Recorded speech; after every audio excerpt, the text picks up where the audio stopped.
We don't need to save. How do we exit out of this?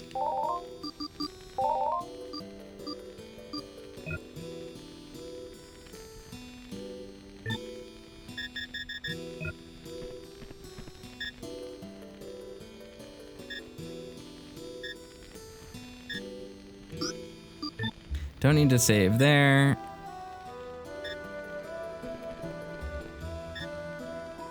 I'll just let him sleep for now. Oh, okay, here we go. Wait until morning. All right, so now that it's morning time, I think he just says the same things, but we can now interact with the dragon. Is he in a better mood now? He looks healthy today. So that's Krim, our dragon. He has nothing new to say, so let's leave.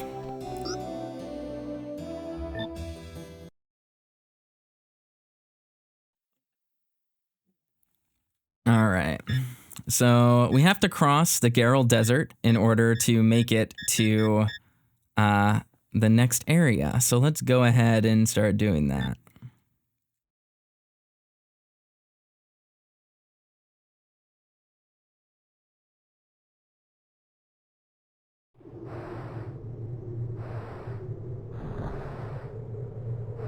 Ugh, I love the way this area looks. This game has such an aerial, sort of like ephemeral quality to it that I really love. All right, we got the map. Big map. I love the way the Saturn sort of renders stuff. It doesn't really have fog because it can't do like transparency very well. So you get these like kind of interesting, oop.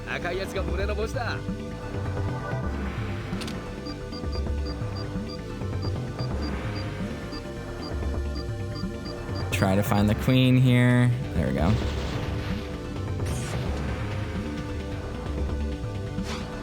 Excellent fight, nice.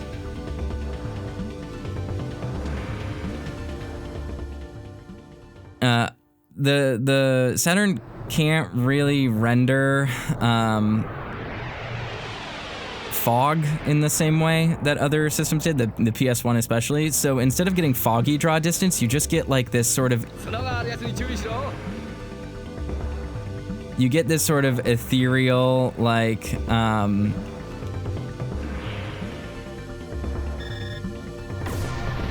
forever horizons, I guess, is like the best way to describe it.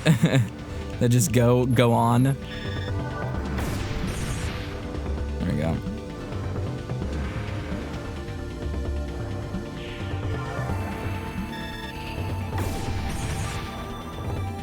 That's not an excellent, that was a great, I think. Yeah.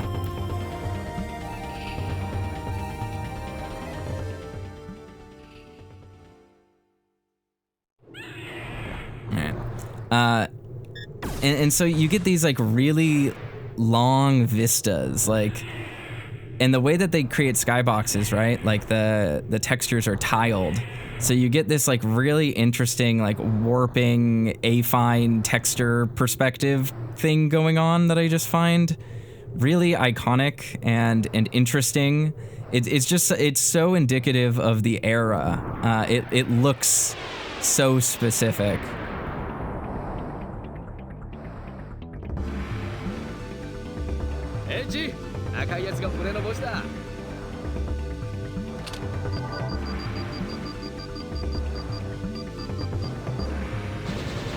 I can probably just press back to get the one that I want immediately off the first target. And we don't really get a lot of experience or dying for this. Even though we're getting excellence, it's just not particularly great.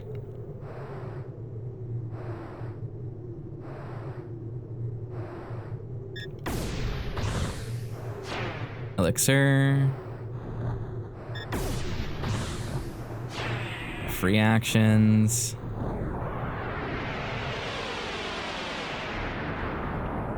Tira says, do you want a remake or do you think the game is good as it is? I think the game is incredible as it is. I don't think it needs a remake at all. The big thing with a remake is just that more people would be able to play it, which would be great because it's just the best JRPG It's just the best JRPG, and it's only available on the Saturn, which makes it a difficult game to get access to.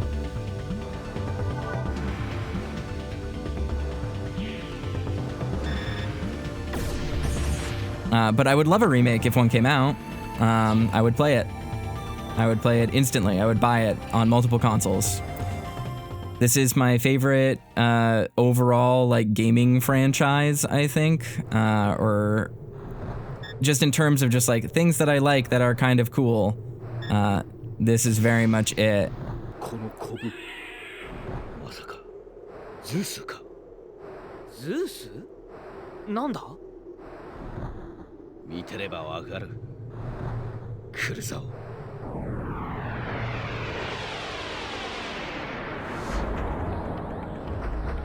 This might be hard. This thing's gonna be kind of difficult. I think I'm not really leveled up enough for this, but it's fine. こいつも構成生物なのか？どうやって戦えばいいんだ、こんなやつ。弱点がどこかに隠されてる。撃てば赤く光るはずだ。そこを集中攻撃すれば倒せる。頼んだぞ、エイジ。 So yeah, our strategy right now is going to be to charge up some gauge, move to a random side, shoot lasers. Nope.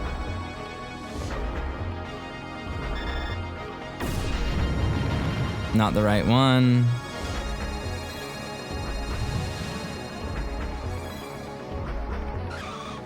Ouch. All right, backside is the weak point.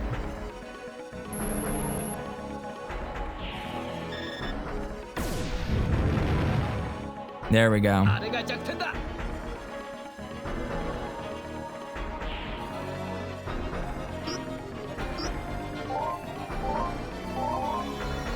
Do I want chain laser, phantom slashers, energy prism? Let's try this. Oh no, it did no damage. Oops. That's fine.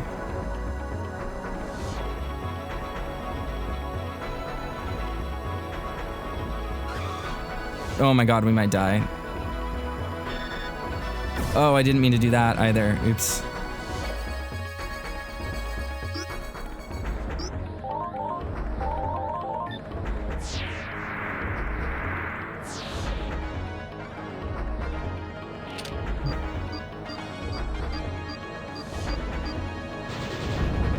There we go. Basically a boss monster. Oops.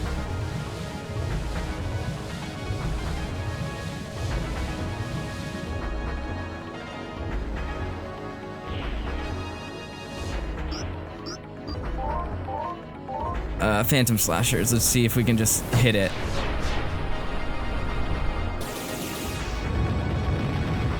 There we go. No, wrong one. Oh well. It's fine.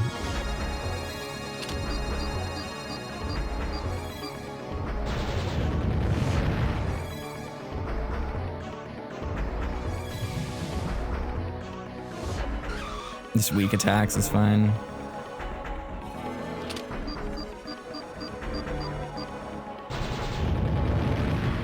Yeah, we'll probably be all right.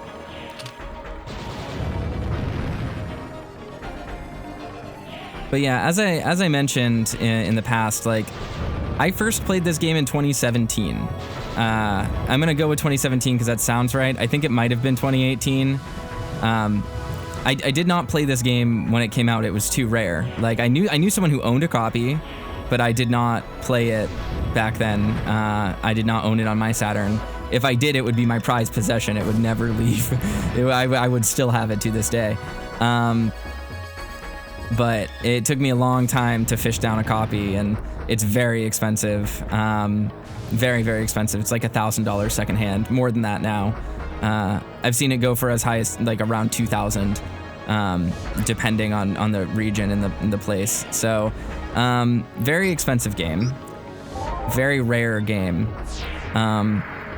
But the thing is that I played this in, no, wrong one. God damn it. I played this in less than 10 years ago, and it still is like one of my favorite JRPGs and one of my favorite games of all time. Like, this game is incredible. The things that it does are way ahead of their time. It's so influential and interesting, and there's so few games like it.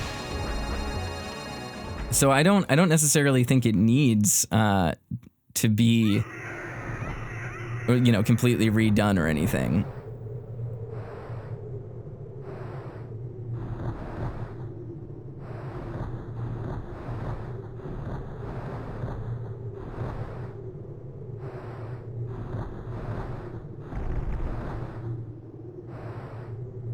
This game. Oh. 見てみろ。あれが抜け穴？そうだ。ちょうどいい。後を追いかけようぜ。This game has a really unique flavor that a lot of games just don't have. そうか。エチ、ここはワームの巣だ。奴らは危害を加えなきゃおとなしいもんだ。ワームとじゃれてないで先を急ごうぜ。Let's see. All right, there's some other stuff to break over here. D Unit 3, good. Definitely need that. But one of the other things with this game, and this is one of the things that I think makes it interesting, is that this whole game, this whole kind of thing in general, this series, I should say, is sort of a memory of a future that could have been. This was in the middle of, you know, one of the most brutal moments of the quote-unquote console war. I know nowadays a lot of people talk about the console war between PlayStation and Microsoft, or Sony and Microsoft. You don't, like, that console war is not a console war. There is nothing going on there from a business standpoint in terms of like the influence of development and the overall change in how games were designed and made. The console war between Sega, Nintendo, PlayStation of that generation was just insane on a developmental level. It literally influenced how and why games were made. Whole companies and careers were made off of the very heated market conditions that led to each of those big three companies creating their consoles and creating whole formats. Like, Nintendo's approach, I mean, it still is part of their approach today, is their manufacturing of proprietary cartridges now comes from that era. That was a way for them to control the manufacturing and the logistics of video game development and distribution.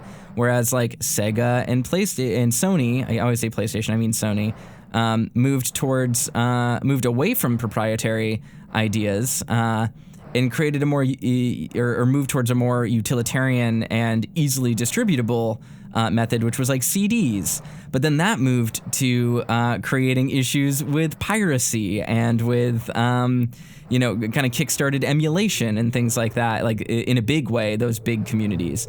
A lot of these things are really heavily interlinked with the developments of that console war. So games like this, like Panzer Dragoon Saga, truly came about as a response to those market conditions and those kind of heated battles between manufacturers that just doesn't exist today. We think now of like the console war as being one of market share and mind share, and of things like exclusivity. And it's kind of funny to even think about it like that, because yes, obviously exclusives were a big deal back in the day. Those exclusives were often direct intellectual property for those console manufacturers. Whereas nowadays, Sony still kind of takes this approach, but they've, third-party partnerships and like for like performance is like so much more important now accessibility. And I don't mean accessibility like individual people being able to play a game or like it being approachable to people, but I mean like literally being able to access things is like a huge part of the quote-unquote console war now. We have a lot of manufacturers fighting over what is basically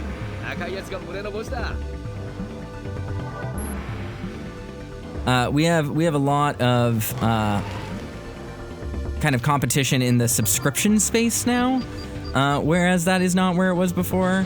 And for the most part, both of the major consoles are just the same thing. Yes. So speaking frankly, I think that no one would argue that Sony has been dominating Microsoft in the console space since basically the Xbox One, since last generation. I don't remember if I can actually interact with this, can I?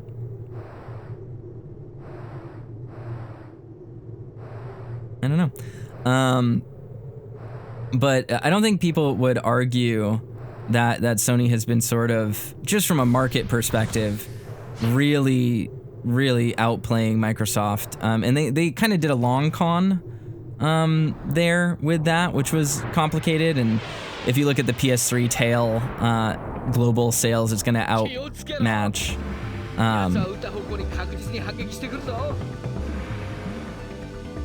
It will outmatch the 360, but the sales velocity on that was really weird. And it took years and years and years for that to ever be the case. But the thing with all of this is, back in the day, right? This was a really fundamentally unique time to even be developing games. Just so many games and IPs and like franchises and stuff were really just there to experiment with the technology in a way that we just don't do now.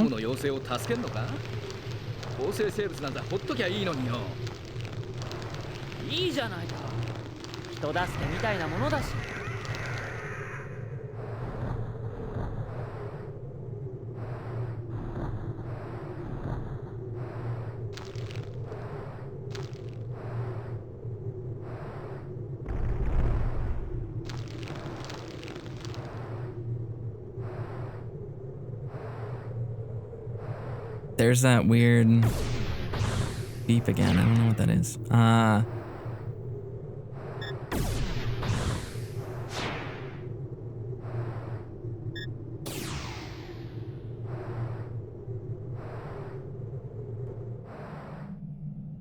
Secret Worm Family Passage. I believe there's an upgrade material in here that we'll want.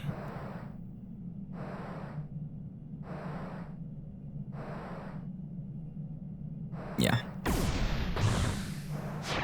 Mauler, nice. Let's look at that really quickly.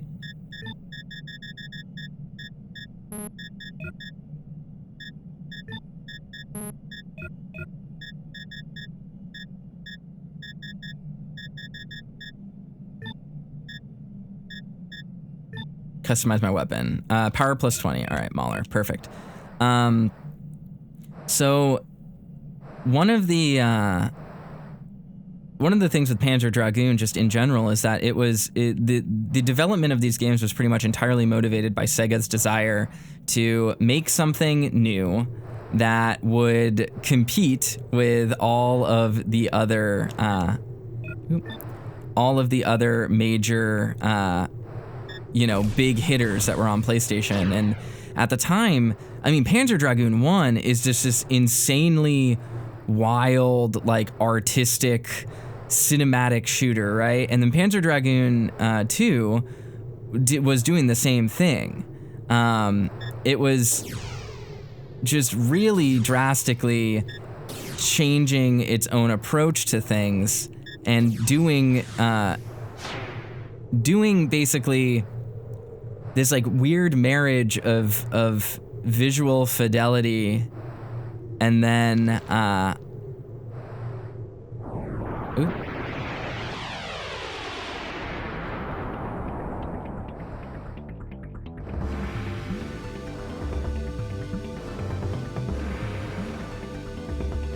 Sorry, I had to pay attention for a second.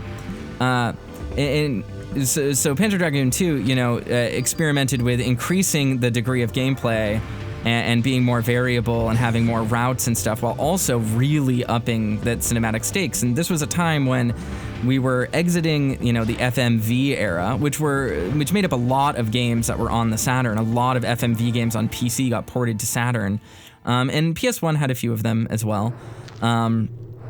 But Sega really saw the artistic capability of the Saturn and thought that was interesting. ああ。だけど水脈への入り口が9世紀の遺物に塞がれてるな。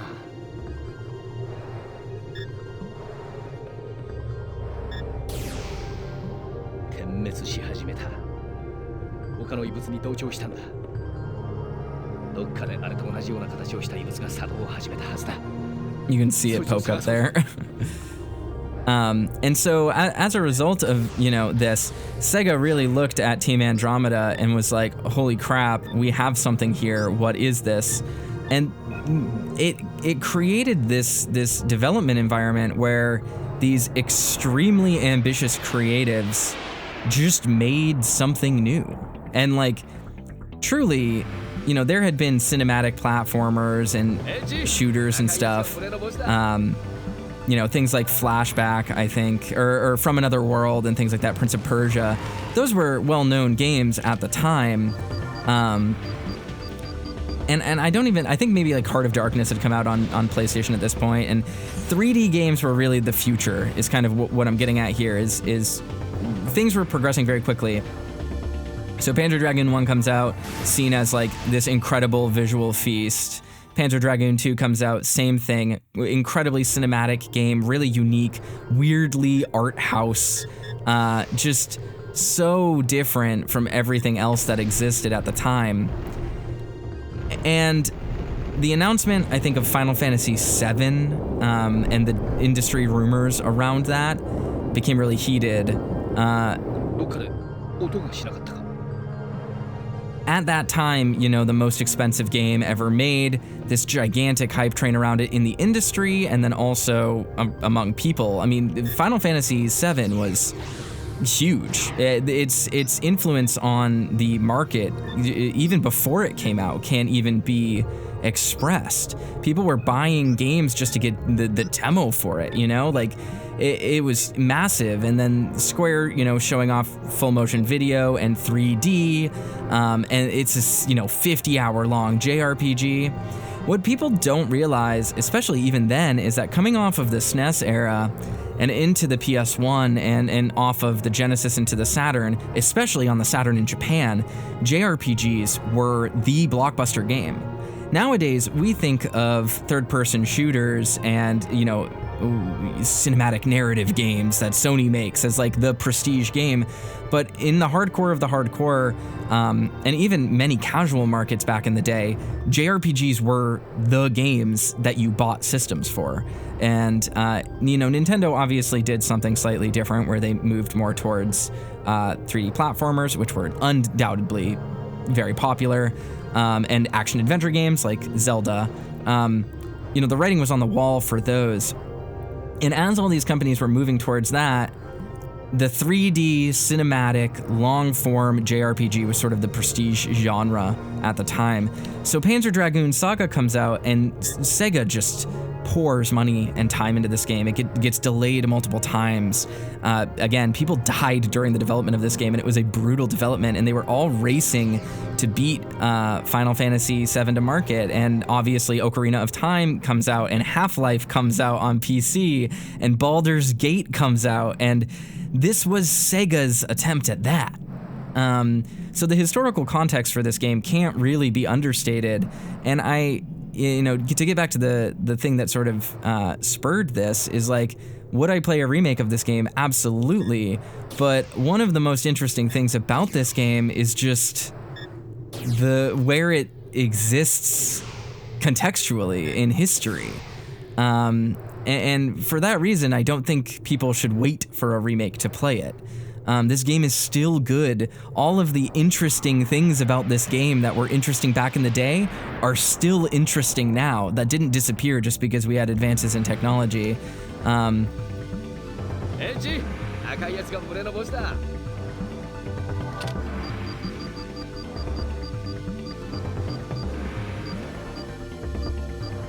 we go.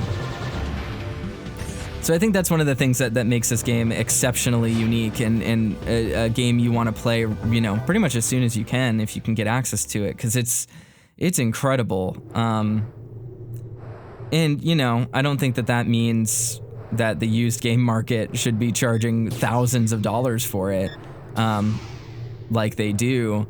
But I do think that means that, you know, game preservation is important. And there's a lot of cool stuff there's a lot of cool experiences here hiding in retro consoles that people just look past and don't realize is here, basically, because the way that people approach games nowadays. And that's a bummer to me, because this game just kicks so much ass and is just so creatively satisfying and interesting to experience.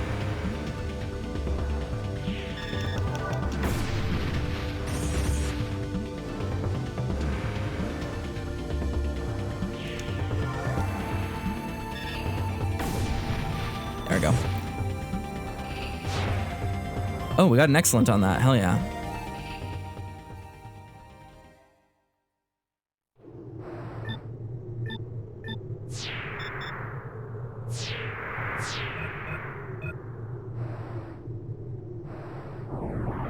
So, ultimately, highly recommend playing this game because it's really amazing. Tira says, what are my top 5 JRPGs? What would my top 5 JRPGs be? I just managed to do the one thing that was not right here for this. Okay, that's their front. The back is the big part.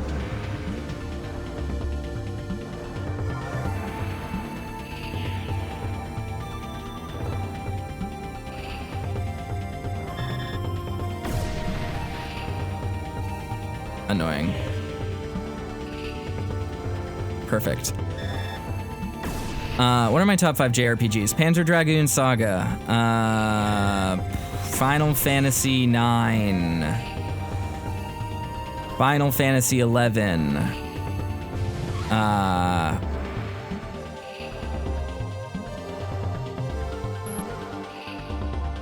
Let's see, what else is up there? I have to sit and think about it. Final Fantasy V, maybe.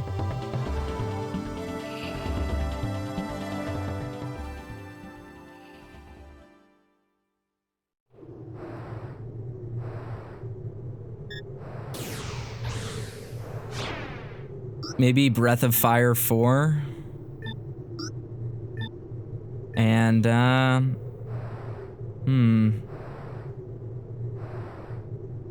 FF7, maybe? I like Final Fantasy V a lot, like FF7 a lot. Final Fantasy VI is pretty good.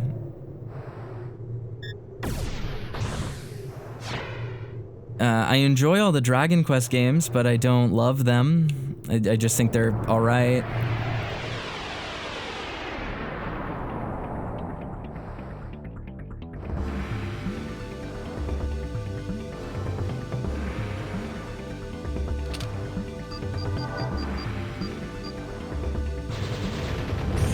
There we go.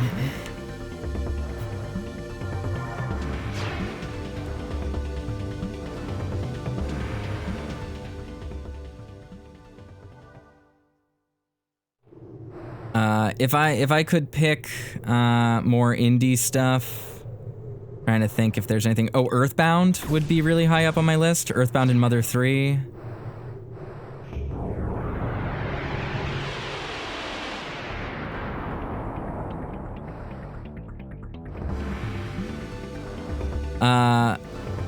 in a more non-traditional sense, I really like the Valkyrie profile games a lot. They are not exactly JRPGs, but they are interesting. They're just really unique in general. They don't have a lot of the typical genre tropes that a JRPG has design-wise, but they are interesting. They're really interesting strategy action RPGs, I guess is the best way to describe them.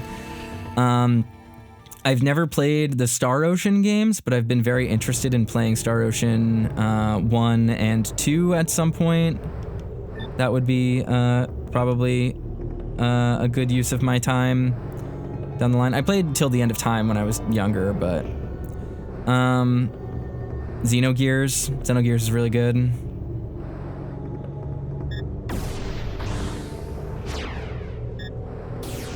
Oop. What did that do?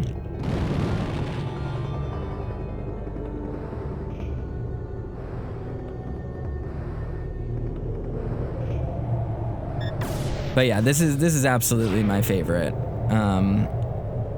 My absolute favorite of the genre. I adore this game. I think it is truly magical.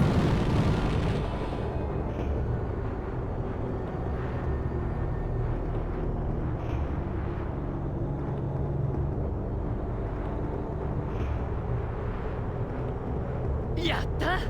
砂が吹き飛ばされていく。ここの遺跡を越えれば砂漠も終わり。あとは地下をまっすぐ飛ぶだけだ。気楽に行こうぜ。Alright, I'm still flying around this area because I want to make sure I didn't miss nothing. Look at that, I missed something. Elixir. Anything down here? There is. Berserk. We'll probably just use those really quick.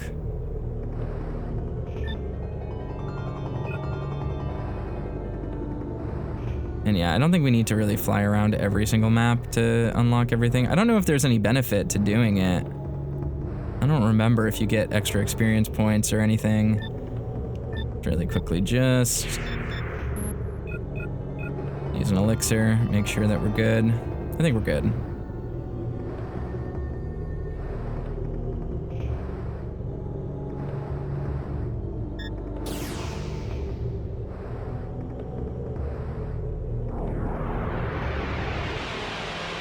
You know, and I've heard good things about like games like Omori as well in recent memory, and you know I've. Ooh. 地下にこんな空洞があるなんて。なんだこの青いやつは。廃州？おかしいな。この規模の遺跡ならもっとまともなやつがいるはずだ。まあいい。さっさと片付けて先を急ごうぜ。I like the idea of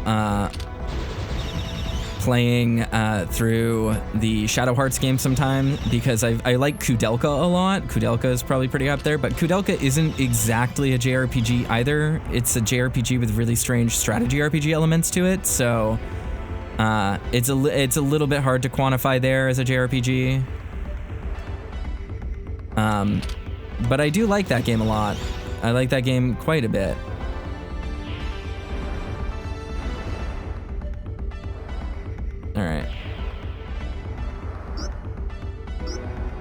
Alright, what do I want to use this on? Holy Sphere or Phantom Slashers?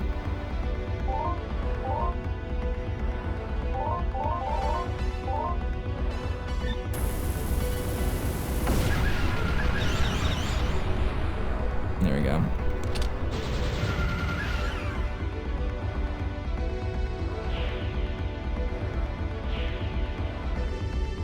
Oh no. Get out of here, parasites.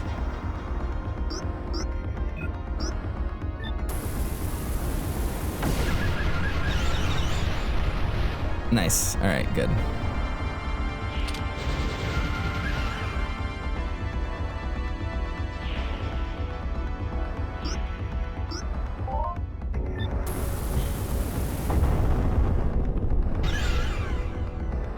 There we go.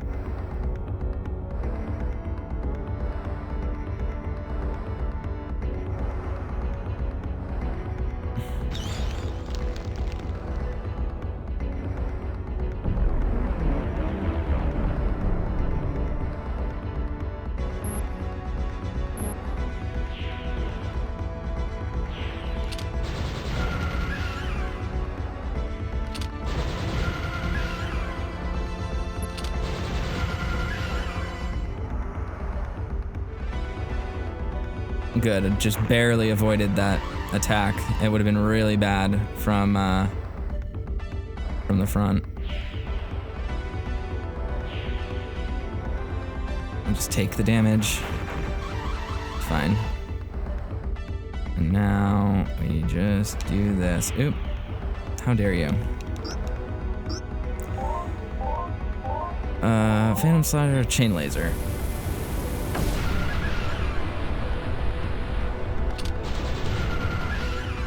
Oh, just regular gun attacks do more damage for that. Oh, fuck, it quaked me. That's bad. Oof. I should be okay.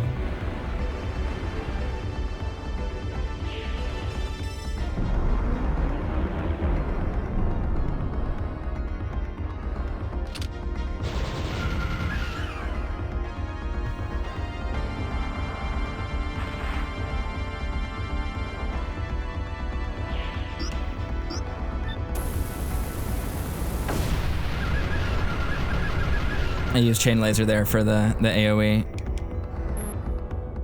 No! Okay, good, it's just parasites. No! Damn it.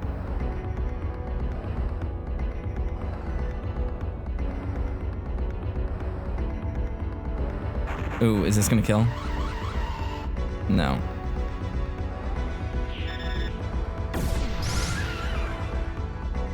Very good.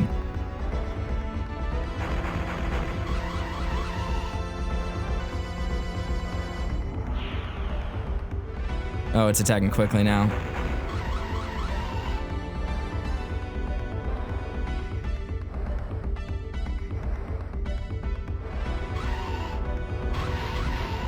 Oof. All right.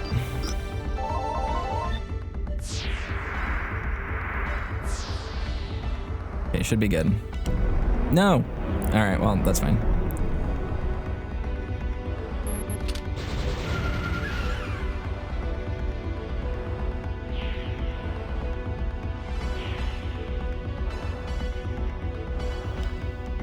Oh, it spears me. That's fine. We don't want it. We just don't want it to do Quake. And we can kill it now. Not a bad fight. We did an alright job.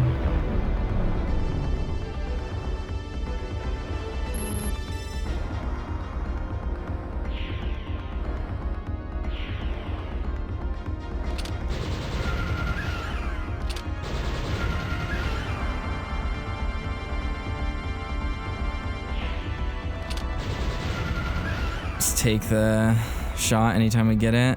I'll just sit back here in the safety zone while we charge up our attacks, and perfect.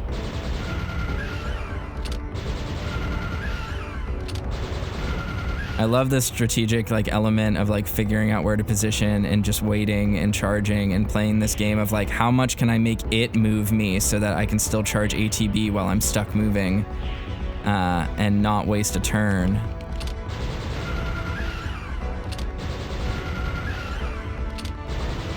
Oh no. Well, that's fine. Yikes, it's gonna hurt. Yeah, that hurt, that's for sure.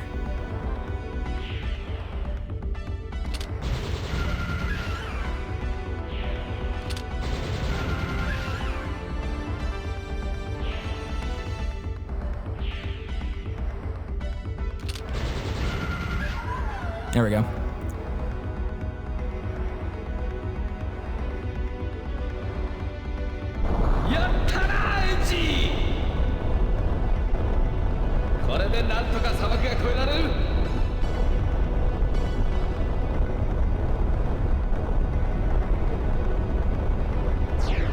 If I ever make a video game, I've said it before, if I ever get to make a full-on 3D game, I would want it to look like this. I want it to be this and Signalis.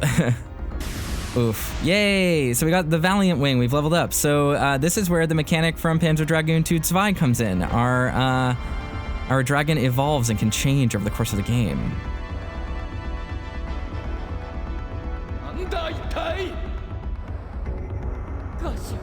あれ。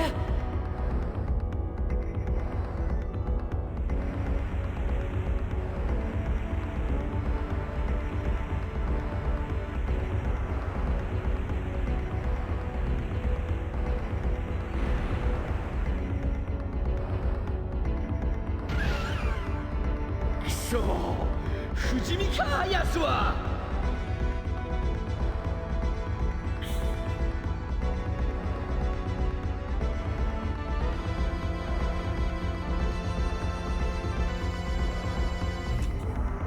何？変形した。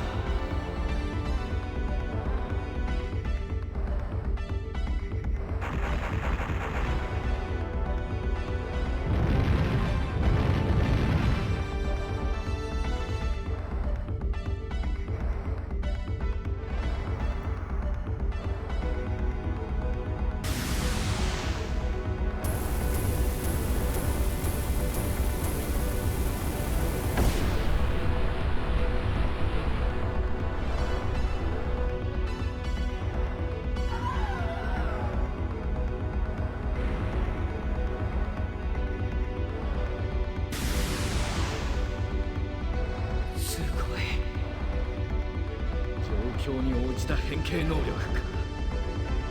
やっぱりこいつは。いや、なんでもない。それより早いとこ地上に戻ろうぜ。遺跡の出口は目の前だ。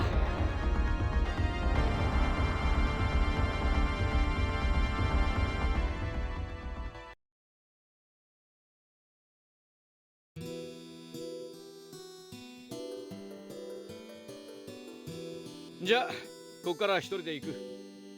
おかげでなんとか生き延びられそうだ。シーカーってら冷たいやつが多くてな。約束の時間までに着かなかったやつは死んだことにされちまうのさ。ああ、そうだ。そいつを持って東に飛びな。そこにキャラバンがいるはずだ。それを見せれば力になってくれる。まあドラゴンを隠していったらの話だけどな。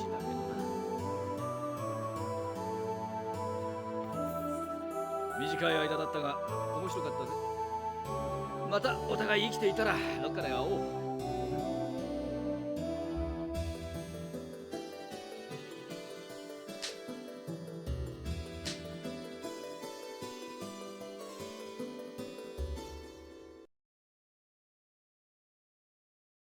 So there's like an interesting subtlety thing with the translation there. Really specifically, what he says in Japanese is like, we got through that together, so if you ever need to call on me, let's meet up sometime in the future. It is like sort of what he was saying if you translated it literally. Like, we can meet up again later on if you need me because we bonded through this. So him saying like, I'll always consider you a friend, wasn't exactly what he said in Japanese, but it's also not what he was saying, right? And it's kind of interesting too to see that in the case of this game in particular, because there are actually a lot of subtleties in the Japanese script that are like hard to culturally translate, where there is nuance there that is interesting, but the meaning is preserved in really unique ways, which I like a lot. It's full of camping equipment. The McCollum wood burned well. That's another good example of something. So there are a few items in this game that have names that come from some of the American localization team, like Stolarium, the healing item, or the energy source item that we pick up that I think we can sell, comes from the name Bernie Stellar, who was I believe that was his name, Bernie Stellar, who was a very important person in Sega of America. He was responsible for a lot of choices that were made in the development of the Dreamcast. He was the president of Sony, or he was the CEO of Sony of America or whatever, and then he moved over to be this president of Sega. So his blessing was one of the reasons why this game came over, even though it was relatively small production run. gonna pet the dragon.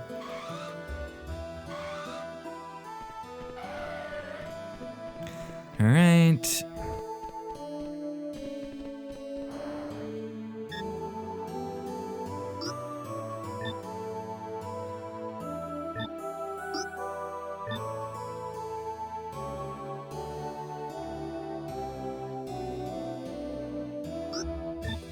There we go.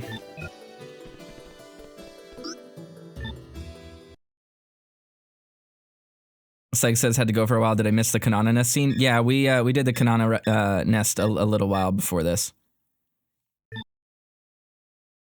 So we're gonna go back to the desert really quickly to take out an enemy that only spawns once.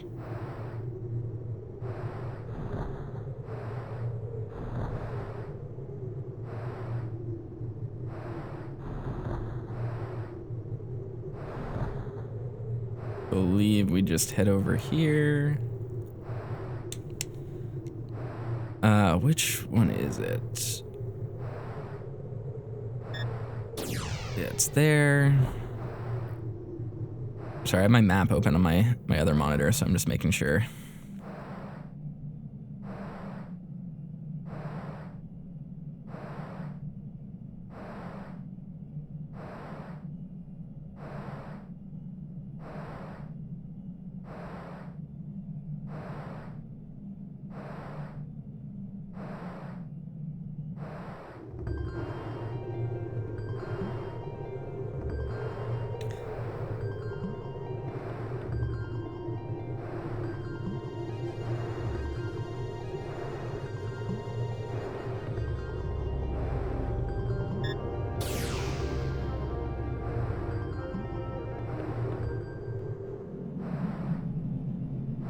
Alright, make it back down to the Blue Ruins.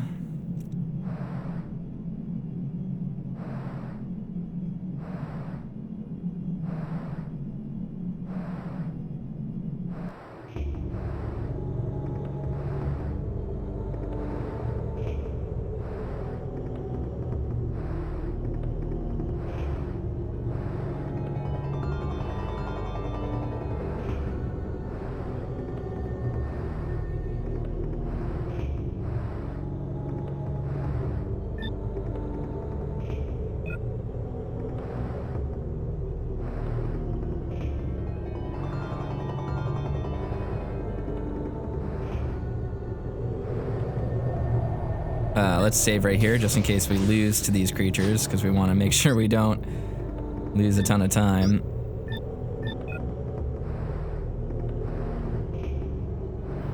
Do I have health?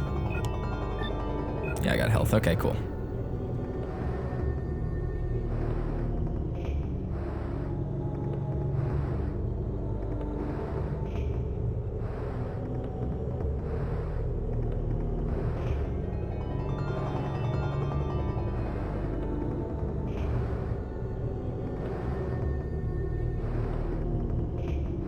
Here we go.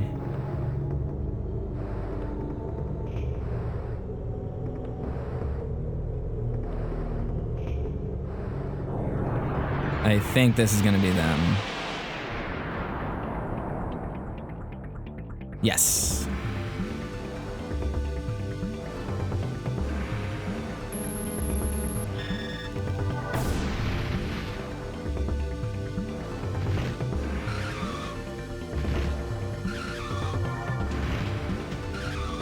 Ouchie. No! This might kill me.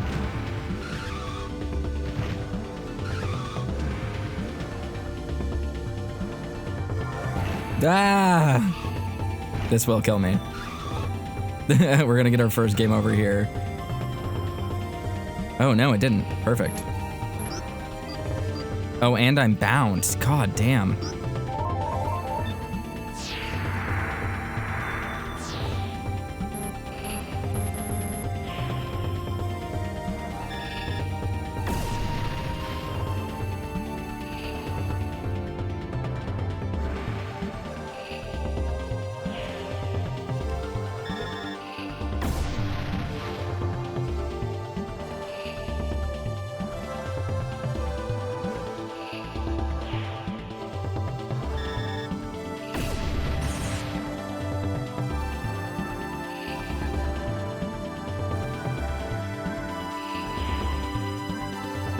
right. And we'll just take him out.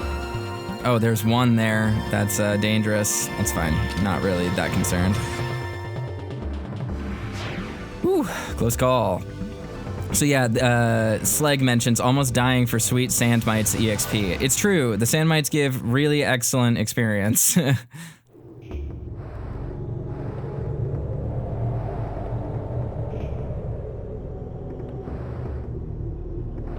And I don't know if they can be a repeated encounter. We'll just have to see. But they basically hang out near the walls of this area. And I think they only spawn after you finish the level that we just did. I don't know if we're gonna run into them again. Right there. I think they spawn in all 4 corners of the map. And as you can see, after we progress through levels, like the encounter rate pretty drastically drops. I don't know if this is 100% true in every single area we can go to in the game, but it is something that I vaguely remember as being kind of an interesting trait. And it's a means of, one, reducing grinding, which was a big complaint with JRPGs at the time, but also just to ensure that the game stays challenging and it feels like a living world.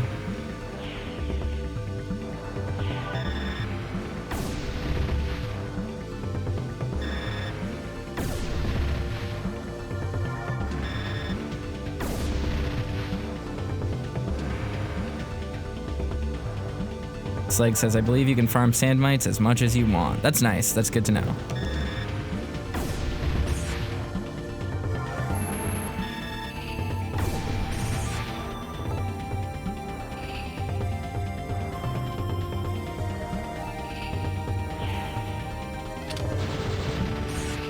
There we go.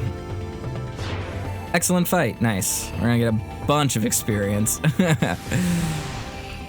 So basically each one of these things is like a full level for us, which is just awesome.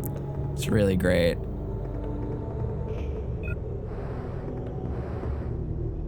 We'll probably do one more just to get a nice little level boost. The nice thing about this game is that it is mostly strategic. You don't really need to level or grind at all.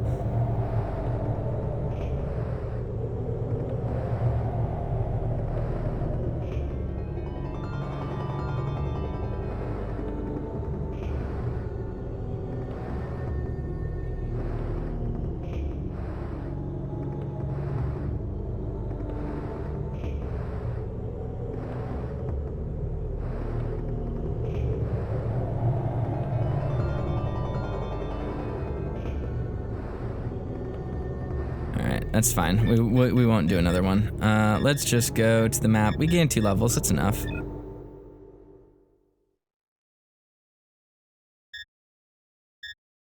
One of the things I like about this game is that our camp is just a location that we can visit that just kind of becomes our base. And this is kind of what I was talking about when I said this game has like a really solid sense of place. Krim is recovering. Is you really tangibly feel like you're part of this world, and part of that is just due to the freedom you have in navigation. It genuinely feels, you know, like you have this dragon that is just completely opened the world up to you. And at the time, that was actually a pretty big deal. I mean, I know a lot of people think of JRPGs, especially old JRPGs, as being these big open world endeavors. But when you really think about it, a lot of JRPGs are actually pretty linear. Like, you're gated in your progression. You have to go somewhere. And while, yeah, you can walk around the map and find other places, usually you can't enter or you can't progress if you're just walking around and trying to get too far ahead. This game's really interesting in that, you know, obviously you unlock points on your map to go to in a pretty linear pattern. But it's very fun to be able to go back to these old places, and the sense of freedom that you get just from like a ludic perspective is really intriguing.